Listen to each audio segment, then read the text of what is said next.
It starts from a legend about black-eyed children, which are paranormal creatures that take the form of children. Many say it's a myth, but if you look at the evidence, the creatures do exist. One night, on the edge of the lake, some young people were having a graduation party. A child named Carly was chatting with a person named Luke. Apparently from the first school they liked each other, but never revealed. As they were chatting, some mysterious men suddenly appeared and asked for permission to enter. Carly and Luke tried to avoid the men, but the men kept forcing them. Until Luke tried to fight, but the men made him fall. Carly used the opportunity to run. When she was far enough, Carly tried to call her father, but the signal was like not good. And the men also got Carly. Carly and Luke disappeared. The next morning at a house, a child named Emily Spark was getting ready to go to school. Before that, she had breakfast. Her parents were very busy. Today, Emily went to school with her father. At school, Emily was a child who was disliked by her friends. So was outside. She was also always avoided by people. Only certain people were kind to her. Emily took an item at the cassette store, and after that she went to a place. Only one person wanted to be friends with Emily. The child's name was Christopher. Christopher always helped her. Now Christopher helped her to prepare for a competition. They had tried something on the computer. Suddenly, the computer screen seemed to be connected to something, and the room they occupied shook like an earthquake. Emily and Christopher were confused, and suddenly the garage opened and a car entered. Apparently, Christopher's sister named Jessie came to park the car. Not long, Emily said goodbye to Christopher. Emily had arrived at her house. She saw a news about missing people in the forest. Not long, the bell rang. Emily opened the door. Apparently, the ones who came were the same men as in the forest and asked for permission to enter. Emily was scared and closed the door. At that time, Emily was alone at home because her parents were overtime. The men looked like they were going to enter Emily's house. Because of fear, Emily immediately called the police station and reported the incident. The men were still trying to enter Emily's house. Emily was scared and locked herself in the bathroom, and she was still connected to the police station, and one man managed to enter, breaking the glass roof of the bathroom of Emily's house. Emily immediately ran out of the house and the man chased her. Luckily, the police arrived soon and saw Emily, but the man who chased Emily was gone. The police checked Emily's house and found no one there. The police asked for information from Emily, and Emily only remembered that the men had black eyes. The police called Emily's father, named Mark. The police guessed that Emily was hallucinating. Her father didn't believe it, and the police explained everything. Apparently, after being investigated, the glass roof of Emily's house was fine. Nothing was broken, and there was no blood stain at all. Hearing that, her father was shocked. The next day, Emily played again at Christopher's house. Christopher was melting butter in the microwave. Emily scolded him because he poured too much butter, but Christopher didn't care. There, Emily met Christopher's mother, who gave her support about the incident last night.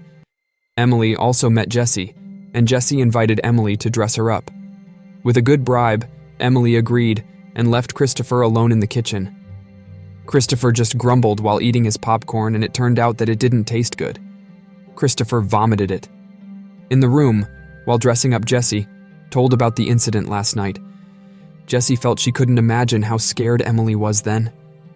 Jessie invited Emily to the party with her, but Emily refused because she didn't want to meet her female friends who always bullied her. With persuasion from Jessie that the party was hosted by her boyfriend, hearing that, Emily agreed to go to the party with Jessie. They said goodbye to Christopher, who was asleep alone in front of the TV, and they went to the party. Emily and Jessie arrived at the party. Jessie introduced Emily to Toby, her boyfriend. Jessie said that Emily was like her own sister, and she wanted everyone to be nice to her. Toby agreed. Not long, Toby's sister named Scarlett came down. Toby introduced them. Scarlett, who saw Emily there, was surprised. Scarlett looked very sweet in front of Toby and Jessie. She invited Emily to join her other friends in the living room, and without suspicion, Emily followed her. Scarlett, Emily, Ivy, and Bianca played a game. They gave Emily a turn, but Emily said she was just an observer in the game. Scarlett and her friends teased her a little. Emily was annoyed and splashed water from her glass at Ivy and Bianca. Emily left the room. When she was in front of Scarlett's house, Emily saw an old man sweeping. Seeing the man, Emily was scared. She ran away. Meanwhile, Bianca went to the bathroom to clean the clothes that were spilled by Emily. When she was in the bathroom, the light suddenly went out. Bianca guessed someone deliberately turned off the light because she saw a shadow. Bianca told the person to turn on the light. Bianca thought it was Ivy or Scarlett, but there was no answer or response from outside, until there was a voice asking for permission to enter. Bianca was annoyed, thinking it was Brandon.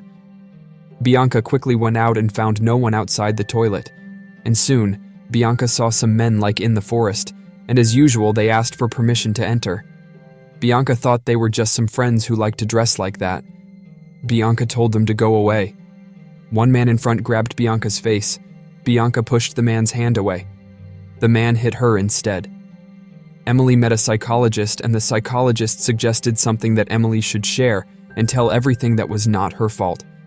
At school, Emily found Scarlett and Ivy crying and a lot of police there as if they were investigating something. Emily went to Mr. J.O., her teacher. Mr. J.O. told that Bianca was missing at the party on Saturday night. Emily said that she was there too, but she went home early. Then, Mr. J.O. asked how Emily's project was.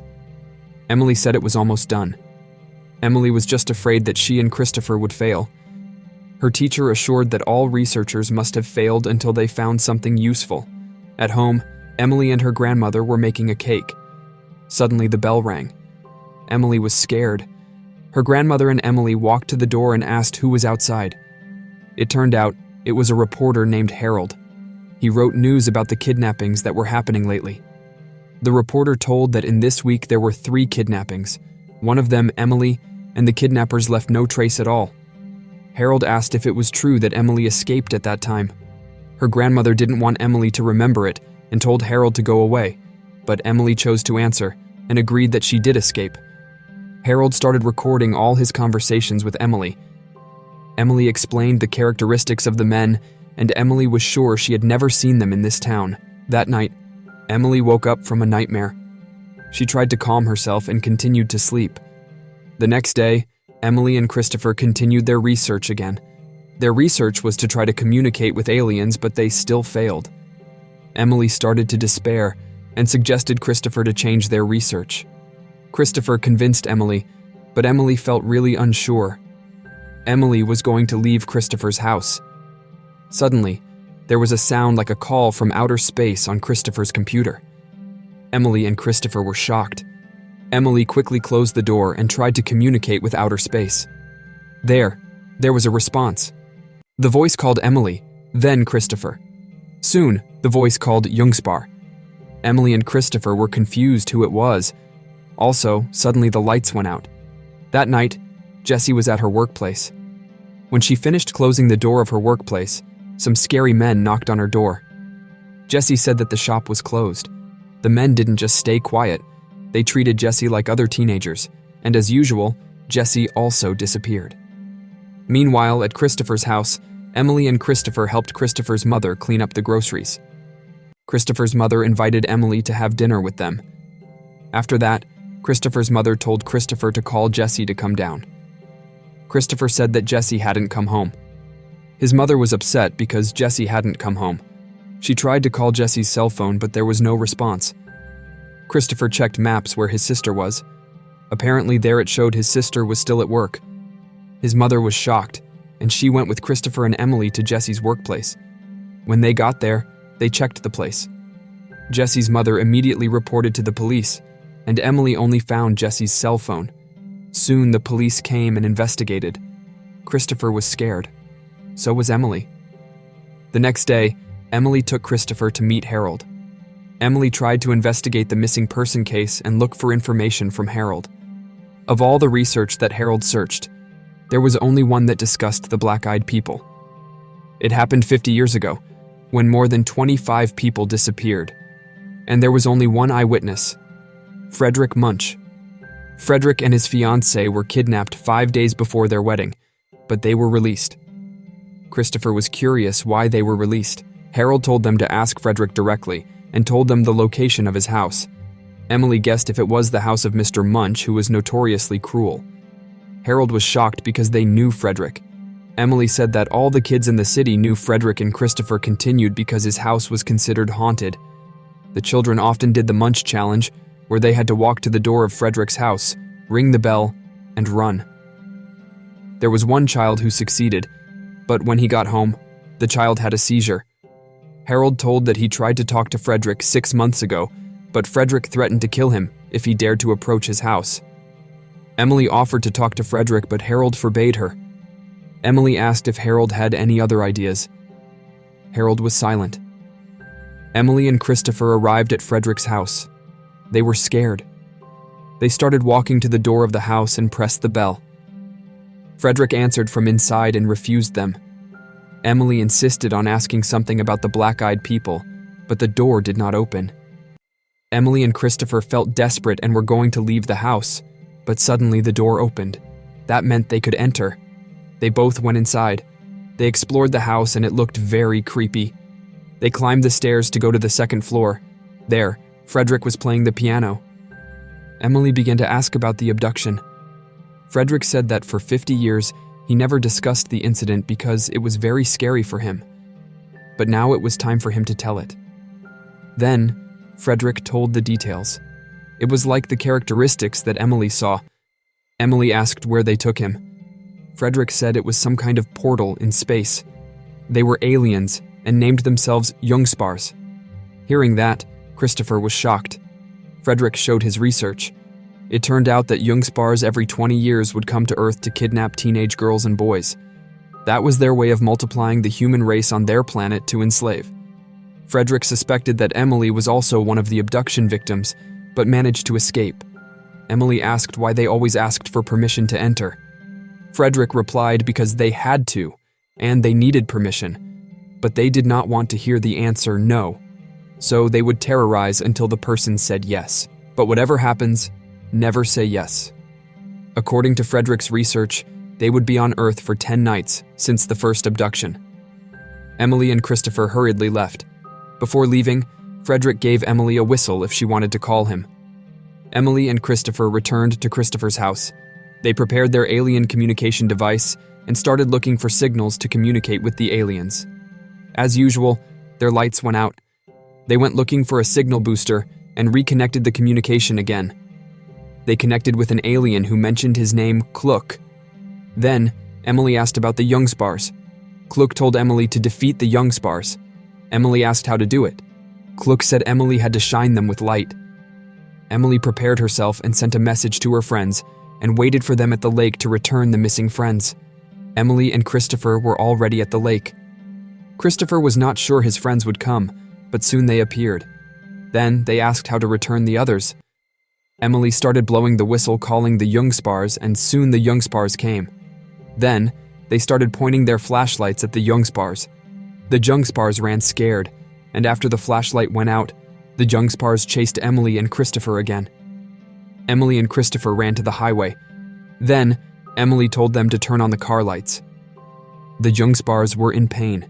Emily tried to ask where her friends were. Suddenly, one of the Jungspars approached the car and turned off the car lights.